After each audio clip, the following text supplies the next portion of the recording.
Type 2 diabetes can be prevented, arrested, and even reversed with a plant-based diet, something we've known since back in the 1930s.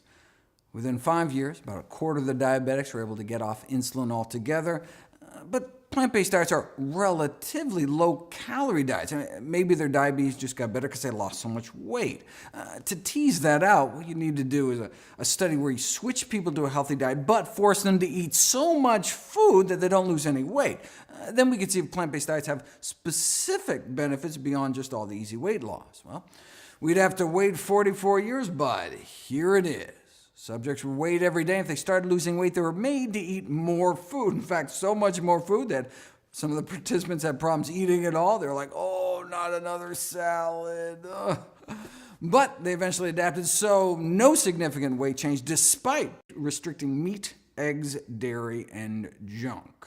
So with zero weight loss, did a plant-based diet still help?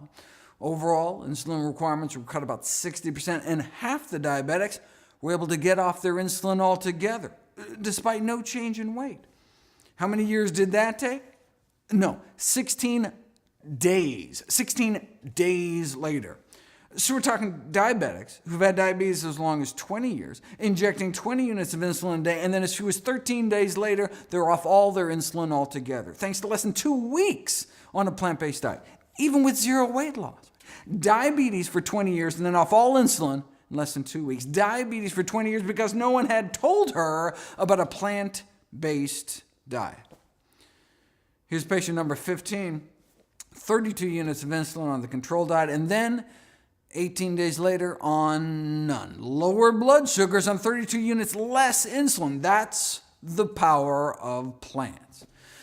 And that was without any weight loss. His body just started working that much better. And as a bonus, their cholesterol dropped like a rock to under 150 in 16 days. Just like moderate changes in diet usually only result in moderate reductions in cholesterol, how moderate do you want your diabetes? Right? Everything in moderation may be a truer statement than some people realize.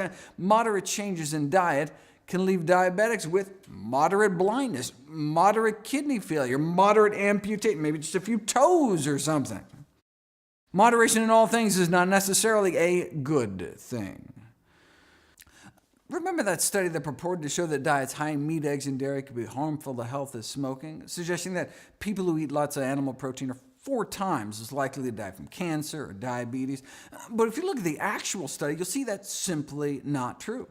Those eating a lot of animal protein didn't have just 4 times the risk of dying from diabetes, they had 73 times the risk of dying from diabetes. Now those that chose moderation, only eating a moderate of animal protein, they just had 23 times the risk of death from diabetes.